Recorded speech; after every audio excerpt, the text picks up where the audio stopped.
Welcome to From Caving In to Crushing It, the podcast for those who find themselves immersed in adversity and choose to write their story instead of having others write it for them.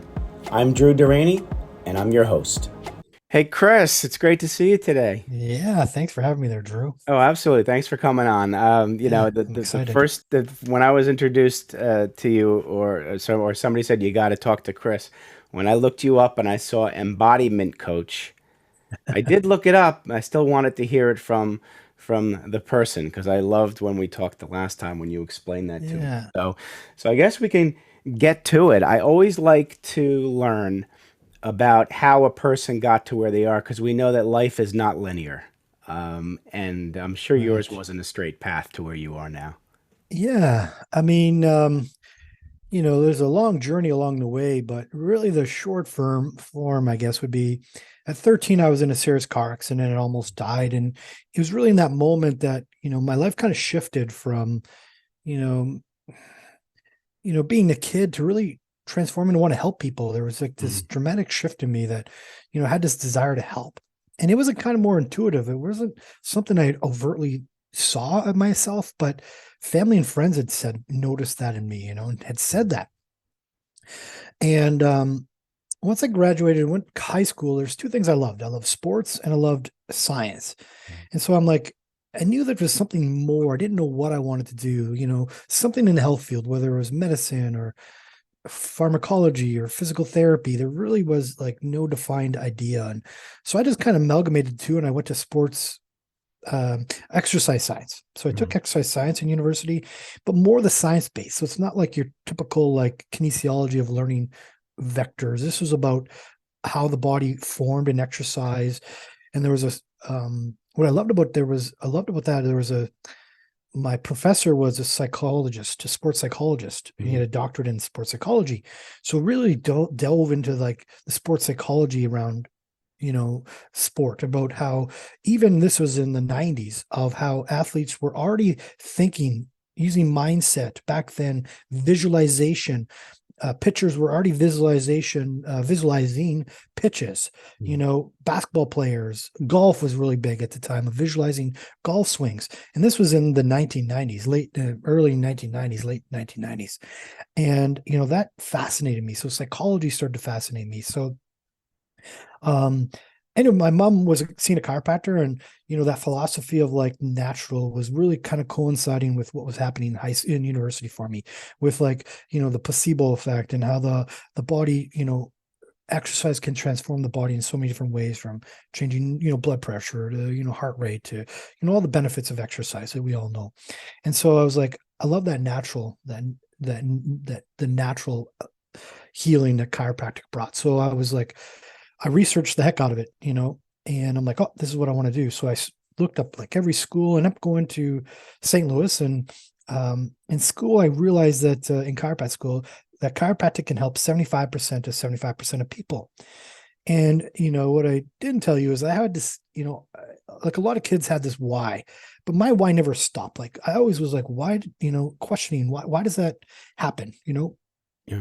you know Anything from religion to like why do you know um cows don't climb. And I'm like, well, cows climb. And I had to research. I'm just like, if someone says something to me, I'm like, why? And I have to look that up. It's an innate thing that I always had to understand why. Do And you so I do want you to do you understand. think that you had that ability way back when you were 13 before the car accident? Yeah, so I remember like driving with my dad. I was maybe like 5. I remember like asking a lot of why, like, why, dad, what? Like I remember driving to camp, and I'm sure shit drove my dad crazy with all my why questions about like, why does the sun go down, and why is the sun, just different things about why. And a lot of kids had why questions, but that never ended for me as I got older. No, you question know for you. Question for you. I'm very curious as to your father's reaction or response when you asked why, because at that young age, at 5, Kris, it's yeah, going to be crucial how your role model, like your dad, is going to respond to that. Because I've talked to other people where their father would say, "Well, stop asking questions." right. Now, And yeah, you're right. And I don't, I know that he never like stopped me. I guess that was one thing I do remember. That I don't remember him saying enough questions, and I know that that would be a typical response, but I don't remember that ever like stopping me. I do remember one time I was like 5 or 6, you know, and my dad, I love playing hockey. I'm Canadian, so born to play hockey. Right. And I was coming back from the rink, and my dad had made a comment about my play. And I do remember speaking up to my dad, and I said, "Look, if you have nothing nice to say, then I don't want to hear it." And I was young, and I don't know where that came Mhm. from. As this Right. little 5 or 6 year old, or 6 or maybe 7, and he never commented again my entire hockey life until like high school. I was Hmm. playing high school hockey, and this one guy, the same defenseman, like it was like a one-on-one, and twice he just ran into me hard. He was a big guy, and Yeah. I'm little. And my dad just said, "Rough game, man." And I said, "Oh, it was never," but that was the only time I remember my childhood and of him like criticizing me, and being a coach later in life, Yeah. coaching kids, seeing what some of these kids go through with their dad, like Absolutely. F this, F that, Yeah. you F an idiot, Right. like, it's sad that parents do that, they That's live true. through their kids. That's And true. I'm like, or they come to me and I'm like, complain about ice time or Hmm. practice. I said, well, Right. come on out, let's see you. Yep. Oh, I don't know how to skate. Well, Well, there you then, go. like, hockey isn't, based on, your favorite hockey team. And I see that, Right. even now I play hockey and with guys that can't skate, but, we play ball hockey and they've got Mhm. tons of recommendations and coaching. I'm like, you've never played the game. Yeah. It's hard to listen to someone. It's like, If you you haven't know, done the job, right. yeah. Like I I had give your dad a nutrition and it's credit. like, I give you got a yeah, credit, Chris, you and your father, excellent. and obviously, I'm going to theorize that you really trusted your dad because at that age of 5 to stand up and say if you're gonna, I mean, and good for your dad to have that relationship with you. So, Right. I Thanks. truly believe that experience enabled you to continue asking why as you got older, which is a testament to your Right. relationship with your father. Because for other, and my dad was supportive too. But he would always ask me, why are you bucking the system? Because I would ask why, and I said, it's not just that, Dad. I'm curious. Once Right. he heard that I was curious, boy, did he support the whys. Awesome. Yeah. That's good. That's yeah, kind of yeah, it's a good reminder. Yeah, Yeah, thank you. Yeah. absolutely. Yeah. So now you're 13. Tell me about a little bit about the car accident and what happened and how you got yourself through that at such a young age that really changed had that transformation afterwards. Yeah, I mean, my grandmother had fallen asleep at the wheel, and in depends on where you live, but some of the rockier places, they, back in, many, decades ago, they would drive over and on the mountains, but now they, blast through them. So when they blast through them, it leaves little rock cuts. And my Mm, grandmother had fallen asleep and kind of steered off the road and hit one of these rock cuts. And I looked actually the best. I had a laceration on my forehead, so a big cut on my forehead because my head hit the seat in front, which back then had cigarette lighters in hmm. it, like Oh boy. Yep. the ashtrays, Yep. sort of. So my head Oh hit yeah. that, Hmm. but it was the seatbelt. I had fallen asleep and so I was slouching, and where the seatbelt kind of had landed wasn't on my hips where they're supposed to be. It was more on my belly. So I ended up lacerating my or cutting my bowels in 3 different places. Wow. And so I went to the hospital, and they couldn't find out what was going on. And so they did an exploratory surgery. They eventually found the cuts, and I was sent to the intensive care. And in there, I just was never really getting better. And so I don't know the whole specifics. I know my Yeah. mom had told me the specifics in Yeah. around there, but eventually the um, nurses were worried. A nun had even come to my mom and dad and said, "Look, you really have to get a second opinion," and that's something you don't do. You don't question doctors, at least Right. back then. Hmm. And so my parents were a little bit nervous, and they're like, "Look, we're talking hours now. Like, you need to get a second opinion." So finally, once the nurse came, and my parents were religious, they were like, okay. And so they went and talked to the doctor that did the surgery. And then he came and, did something. I can't remember exactly, but Yeah. next thing you know, that was what needed. And I guess I was septic. Maybe I think there was an infection or something. Sure. And so everything settled.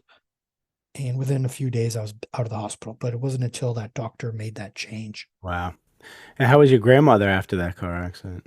Um, yeah, my grandmother, she was older, so she broke a lot of bones. But yeah, I mean, She's okay. I think it helped her. I mean, I think, I don't know her didn't talk to her personally, but I think emotionally she was, hurt by Mhm. it. Obviously, Yeah. you know, um, having hurt myself and my daughter, or my Mhm. daughter, my sister, Yeah. and we were a big part of her life. So I think, Of that course. probably Of course. hurt her. But yeah, So, she's everything, everyone's fine. all right, thank goodness. So, coming through that, you're physically okay. So, tell me this transformation, how you were Yeah. people noticed you were different after this. Yeah, again, it was something I didn't see in myself until I got a little older, but it was just like how I was acting. I was acting differently. Hmm. I was more helpful around the house, more, you know, um, yeah, just people were noticing it. Like my Okay. family was really significant on noticing it. And so Mhm. they said it later, like I was like, oh, really? I didn't notice. But then I was already kind of started to move into that healing arts already with Mhm. chiropractic and stuff. Yeah. Wonderful. All right. So, yeah. So, tell me about later in life with the chiropractic. I want to hear more Yeah. about So yeah. your So in growth. chiropractic, yeah, really I wanted to help everybody, even to Hmm. this day. Like if I can, help one person one time and that's all I need, that's, like my ideal world, Hmm. but it's always been about how can I best serve people. Hmm. And in chiropractic, there was asking why, like if I got you better, why do you have to keep coming back? Mm-hmm. And so when I heard that, chiropractic can help 75% of 75% of the people, I'm like, I want to help everyone. So I'm like, I need to study like every chiropractic technique I could. Hmm. So I started studying, and I studied probably in at least 20. I studied acupuncture and all sorts. I could name them all, a whole bunch of them. And once I graduated, I was still studying them. Hmm. Why? Because, I wanted to help more people, not just, that 75% of 75. Right. And once I graduated, my mom was then started seeing somebody else who was doing something a little bit more esoteric, a little bit different. But it was from the chiropractic family because a chiropractor created it, but it wasn't chiropractic Hmm. because it wasn't treating or manipulating the bones. And so I had some time after graduating where I was waiting to move to Kentucky Hmm. to practice. And the guy's like, well, you want to learn this? And I was like, yeah. So I ended up, in that time, I studied it and learned it. And then eventually I just forgo chiropractic. I was going to put it off for a bit Mm. because I was getting better results. And then I was still asking why, and so having learned so much I'd learned at that point, I'd studied so many chiropractic techniques and I was continuing learning and I was applying so much. I just ended up creating my own technique. And it's Oh, more wow. based on Right. energy where, and if I was going to be fully clear, I think most therapies deals with energy in some level, even chiropractic. I don't think you're actually moving that bone, the right bone every time. And so there's some energy involved in most any kind of healing arts. And I think even with medical medicine, I think that's what's missing is that, that energetic component where the doctor used to like actually care about their patient rather Hmm. than like Absolutely. make it a number, make it a dollar sign, and Hmm. Hmm. and even the art of chiropractic and some, chiropractors, it's the art of money. Like how many more can I get in the Right. door? Right. And not to disparage them, but I think it's more than just the adjustment. It's, that adds more value. And what I was noticing, people were still getting better. Some I'd never see again. Some are like would come in with other issues. Some I'd kind of see once in a while, and some were still like that, like constant, like every 6 weeks. And one guy was a great, you talk about role models. A lot of my role models were like clients that were teaching me, and this one gentleman was a great teaching moment for me in learning. Is him and his wife would come in and bicker, and they would bicker in the waiting room. I would see him, he would bicker about her, he would see her bicker about him. But the interesting thing with him is he hated his job. Like he knew to the day when he was going to retire. And I'm not talking like, you know, I got 3 more weeks. It was like 604 more days. Like you were talking years away, right? Wow. Yes. Yeah. Right. So that's how much he hated his job. And so what was interesting is that he was like, Kris, and he had referred like a lot of people. He's like, and he mentioned like such and such, they don't come back anymore. Like they got better. Like, how come I'm like, still coming every 4 to 6 weeks? When will I ever like get to that point? And I said, well, when you retire, because I knew that the stress of his job was Yes. this ongoing story that he, Yes. creates this pain. It's like this hamster on its wheel. And sure enough, he retired. And then, like I said, he stopped coming in. Hmm. He had hurt his back one time, moving something came in, but realistically, he wasn't coming in like that Right. constant every 4 to 6 weeks. And then one thing happened. So that was about 18 months. His wife retired. And then He he started having started coming in again. Oh, that's a big piece of data there. right. So that, along with this other lady I'd worked with who had been abused by her uncle, those two were like big moment, like aha moment of how our emotions played a Mm. role. Mm-hmm. And so then I started to really dive into how emotions played into a role Okay. into our bodies. And, you know, I was working on it before it was really like um, something that's normal, like we talk about normal. Right. So I would use, and luckily I had that background in chiropractic because I would talk about, Mm-hmm. this being off and this being off, from a Right. structural standpoint or organs being out of balance, just to help people get it through their head. But a lot of it was me working through emotional stuff that actually then fixed the back pain. And knew Right. that was on to something. Mm. And that was really my, kind of dip into like emotions affected people from either getting better or fully, that's stopping them from getting better or, getting to that point of just like couldn't get beyond that. Right. Whereas like I had a lady who was in a car accident. She was a lawyer. She was in a cab. The cab hit something related to the city because she was suing the city, the cab company, man, somebody else. And she's like, Kris, like it's better, way better, but it's not getting to the point it's going to be gone. When's it going to be gone? I'm like, after the court case, Mm. because you can't be especially as a lawyer, knowing you can't be a victim to a story No. and not have any kind of pain. Absolutely. So those are all key indicators like, oh, how emotions played a role. And so that's really where I kind of focus now on really helping people because I started, working on myself because I was seeing what was happening with other people. Mm-hmm. And I realized like I had my own stuff to deal with. Right. I was going through Absolutely. my own stuff with Absolutely. business and relationships and Right. friendships and things related to money to Mm-hmm. you name it. We got like Right. such a story around these stuff. Absolutely. And so then I started working on my own stuff, taking workshops, and I was applying a lot of stuff that I, through my clients, and so I created my own technique that, where I teach people to get in their bodies. We're so much in our heads, Yes. and it's really just kind of getting to our bodies. We're Yes. much more than our bodies, right? Yes. We're much more than our thinking. Mm-hmm. So really, what are we? Well, we're this that that spirit, that essence. That it's the voice that's listening to that critique of yourself when you think you're fat, right? Who's thinking of that thought of who you're fat? That's who Mm-hmm. you really are, and Right. that resides deep within your bodies. So I teach people to get into that space so they can Mm-hmm. actually be more present. Right. When you're actually present, you can be you're a better listener, Right. right? A better receiver, a better human, and then you can actually heal yourself. You can actually be aware of what's going Yes. on in your body, Yes. and that's really teach people. It's fascinating. We go back to when these people ask you, when is this going to stop? For you, being able to find that one concrete thing that they can control when you retire, when the Right, court case is over, something they can tangibly do. right, Right there, you're anchoring that thought into their head. So once it's done, that they help heal themselves. 100%.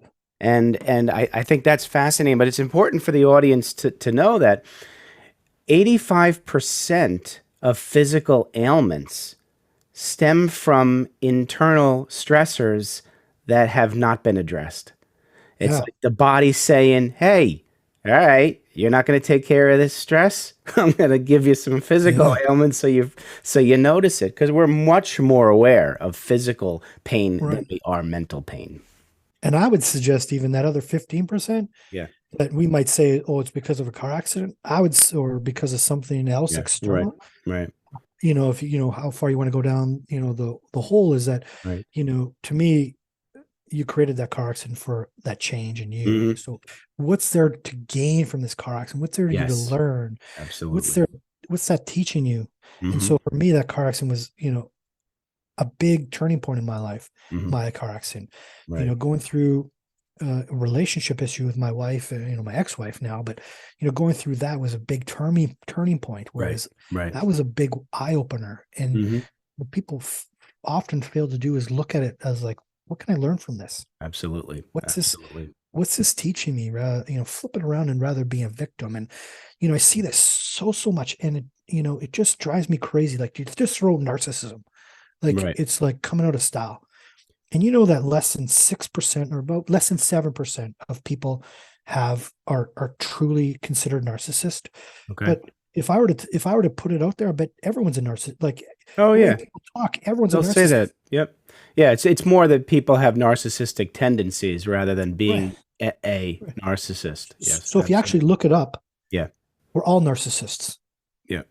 Because if you look through the like the sheet of being a true narcissist has, Yeah. like, different, there's a good 10 or 12 Right. traits. Right. I can Right. I can guarantee you have at least 3 of those Oh, traits. absolutely. And Right. So that's a very good point, Chris. And I think a lot of times too, we put labels on things so we 100%. can blame something Right. and be the victim, right? If it's Right. not me, so it must be Right. that person. They have this Right. characteristic, so it's their fault. And I Right. think that, like you said, the quicker we can be accountable for our thoughts, Right. the Right. quicker we can help heal our body. Right, absolutely. And take responsibility, right? Because then it's Yeah, like, absolutely. if you're looking outside, if you keep look, oh, I was in a toxic relationship. Well, Hmm. it didn't start off toxic. Hmm. When it first started out, you're having sex everywhere, including the chandelier. Yeah, yeah, And yeah. it didn't start off that way. And then all Right. of a sudden it became toxic. So what Mm. changed? What Oh, changed? he changed or she changed. Well, Hmm. what did you do differently? How did Hmm. you, react differently in this relationship? Right. So even in my marriage, my wife went and had an affair, and I got the I love you, but I love you, but I don't love you, but I don't love you, whatever, I'm not whatever in the love with you, but I love you. That thing, that's whatever. Yeah, yeah, that story, yeah. and so it's easy for me to sit there. I could have been easy to say, oh well, and there was a moment in my life where right, in that moment where I was like, oh, she's a narcissist, she's this, she's that, Right. she's a psychopath, she's whatever, she's put the word on there. I could have easily said Right. and went there, and I just chose to. Well, that's when I did my own work and like realized, oh, Kris, what are you responsible for? And I flipped the switch and I said, Hmm. okay, you're right. And I looked at it like, she did what she did, and I can't change that. And she's her own agency, so it's not like me taking responsibility for that portion. Right. But what I'm taking part for is I contributed to maybe I contributed to how she felt to feel the need that she needed to step Right. up. Right. Right. How did I contribute to that? And then I started to look at like, oh yeah, I can see that. I remember, Absolutely. a time where, we just, she was pregnant at the time, and, she had said no to sex, and she made us said no to sex many times before. But I just remember this significantly because I remember pouting when she said no, turning over in bed and pouting like a 5-year-old. Mm. And that was that same rejection that I experienced as a 5-year-old. And so it was this constant, as this is Yeah. me, putting the work in after and Right. recognizing all these times that are contributed to, creating this wall between us, Hmm. creating, Hmm. this, Absolutely. this lack of connection, lack of intimacy, lack of, communication, because, Hmm.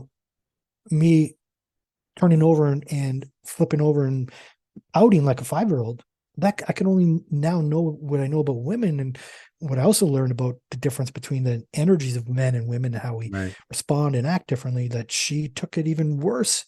Right. That I affected think her greatly. That you didn't respect the greatly. fact that, Right. yeah, and you took it Right. personally, and you were And she selfish. felt me. So she Right. felt my rejection. So then she Yep. felt that. And, Yep. she internalized that, the Hmm. feminine, and I Hmm. was like, Hmm. looking back, like, yeah, that not only put a block in for me, but then it put up blocks for her. So now Well, it's yeah. like, Absolutely. situation that goes Yeah. on. You make a good point too. You talk about feminine and masculine, how as a male, we have both feminine and masculine characteristics, and women do Mhm. too. And the way the best way to help a human being is to have a balance of both of those Right. characteristics. And what's unfortunate in society now, we're being told to only have one or the other. And now you're seeing this push for the male to get away from the masculine and push for the Right. women to get away from the feminine. And we got to cut this stuff out, and we've just got to Right. be who we are and understand each other, and you find that balance. Right. And it's been around a long time between like, the yin and yang in Yeah, Chinese, yeah.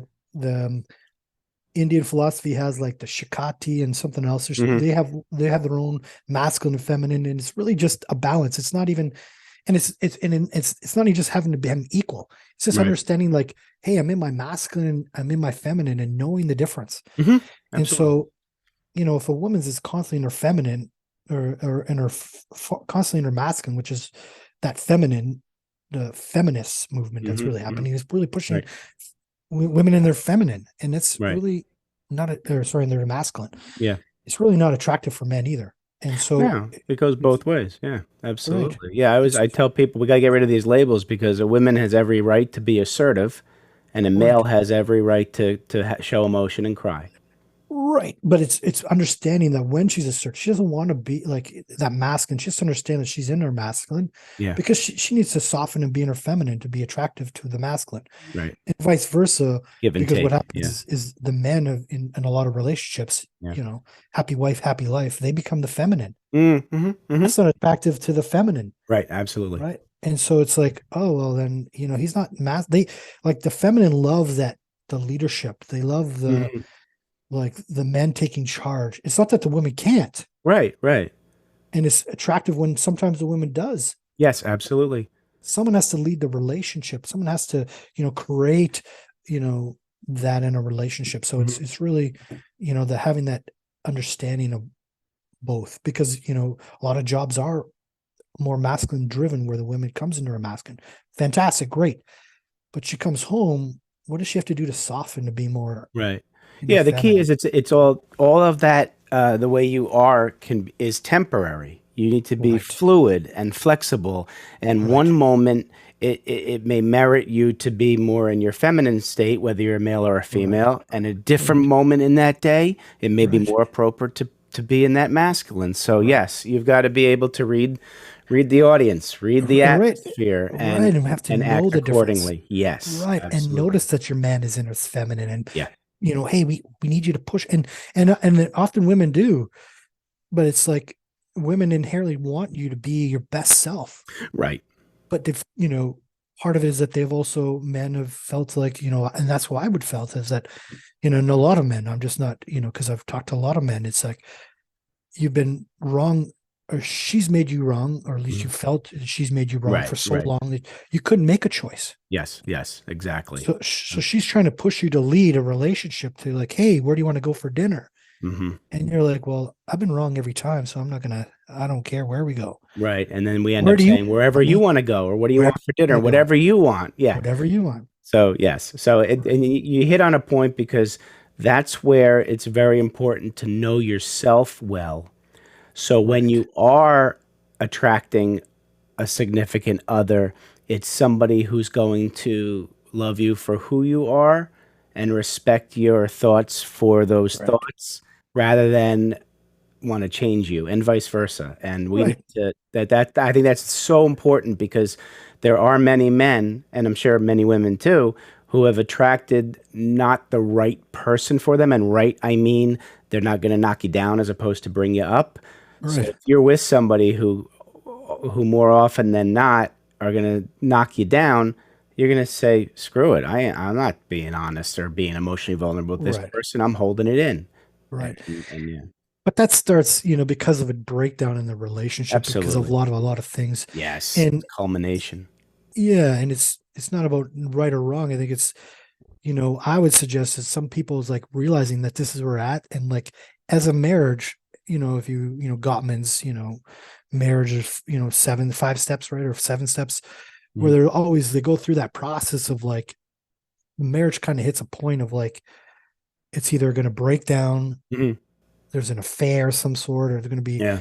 but a lot of marriages go through that point of like, oh my God, it's like that critical point of like, we got to make a difference here. We got to Yes. change. And then it Absolutely. kind of goes back into that as you kind of work through it. It's like, wow, you kind of go back to that stage of Mhm. like that first few years of like marriage where it's like that, the get to know, the excitement again, that Yeah. joy. Yeah.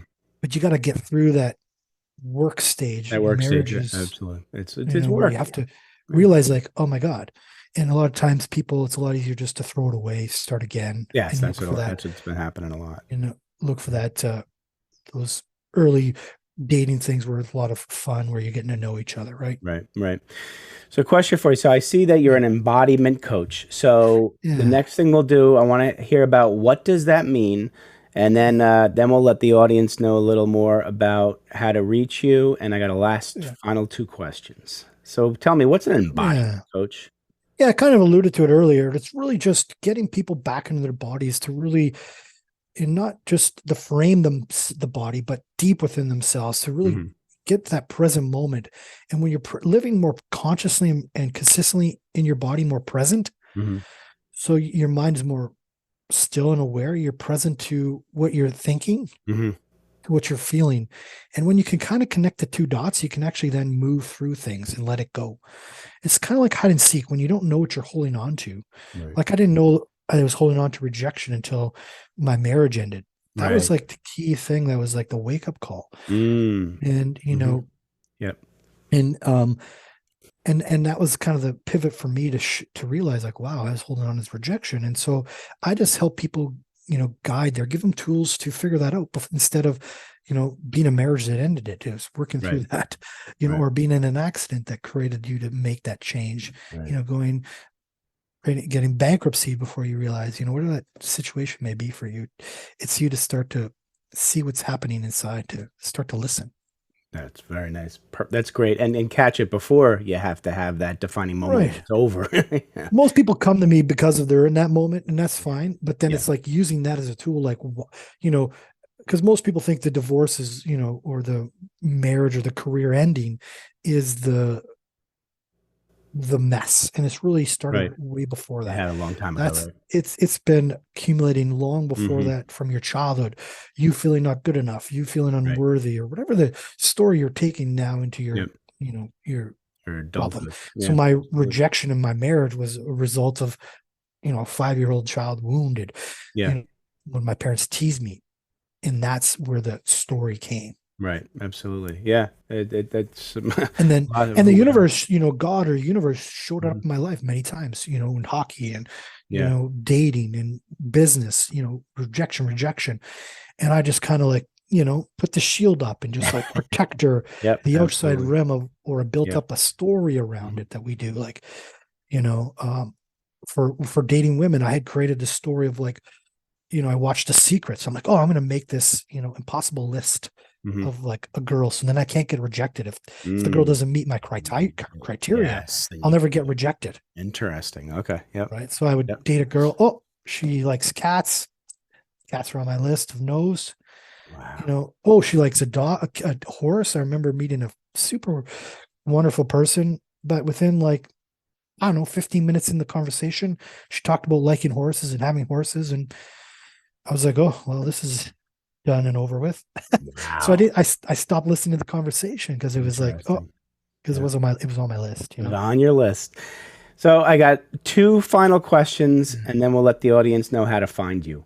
Sure. So, so you're Kris. You're going to speaking to Kris, the 7 to 10 year old Kris, and Yeah. you want to give him some advice about life. What are you going to tell 7 to 10 year old Kris? Yeah, that's a good one. I mean, there's so many things that, I'd love to tell them. I guess really one is like learning never ends, because I got to a point where I thought like you kind of, what is there more to learn about yourself, like the Mhm. growths, or even if maybe the point that like, you know, just listen to your heart early on too. Like don't listen to other people. Listen to what goes on inside. That would be a Right. good tool too. And the other one is coach. Get it. find a mentor, a coach, someone, Right. not just for sports. Like if we played as a kid, you played some kind of sport and you think, oh, the sport's done, coaching's done, whether that's a mentor, a friend that you can reach out to, a coach, someone that helps you along the way, guides you along the way, because just like the first one is like learning never ends. Well, how do you learn? Well, sometimes it takes some help from friends, from a mentor, a coach, somebody to help guide you along the way. You can't, be successful without it. Yeah. I don't get, Can't go it alone. Right. Right. No, that's great advice. Okay, now put your business hat on and you're talking to young entrepreneur Kris before he started out in business. What Mm. business advice are you going to give young entrepreneur Kris? Again, it's like same idea, like ask for help, Hmm. as a guy, sometimes you just, not to stereotype, but just Hmm. kind of do it yourself, and you It's kind of like, true. Yeah. you're going to Yep. do it alone. And Hmm. yeah, it's okay. Even whether it's a marriage, that was another thing. Had I known, like, you get married, you give up all your friends, or you Hmm. tend to, you Yep. distance I did yourself that. because you got to, the family man, you got to, Yes. and same with business, you kind of like, oh, I'm going to do this alone, Hmm. and, try to do it yourself. And, Right. um, there's so many people in this world that can help just as well as you can. And, Hmm. and that would be, a lesson of, and stop comparing yourself to other people. Right. Comparison's the root of all evil. It's not Right. money. It's Right. Absolutely. comparison. Yeah. Right. You're just trying to compare yourself to a guy doing something similar, Yep. Yeah. So those Absolutely. two. Well, very good advice. Yeah. All right, so there are going to be quite a few people in the audience who want to get more of Kris Belfry. So, Kris, tell Yeah. people how they can find you.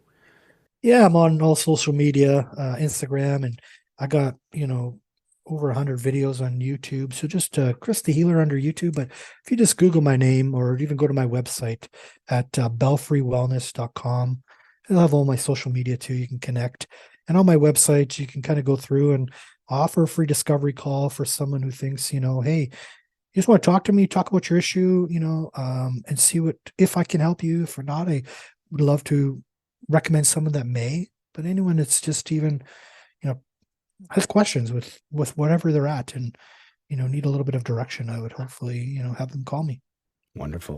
Well, Yeah. Kris, thanks again for coming on. I am grateful that you're in my Thank you for life, having me. and Yeah, likewise. there's good reasons why we met, my friend. So, thanks again. Likewise. Yeah, thank you so much, Drew.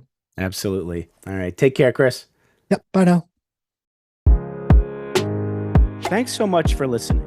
If you enjoyed the episode, please subscribe and give us a review to help others find it. I'd like you to answer this question. Are you living the life you want to live, or are you living the life others want you to live? I'd like you to think about that for a second, because I strongly suggest you live the life you want to live. If you want to learn more about what I stand for and my services and how I'm able to help many men get out of their own way, please go to my website at www.profitcompassion.com. Feel free to also email me at drew@profitcompassion.com. I'd love to have a conversation with you. Take care of yourself and choose to write your own story instead of letting others write it for you.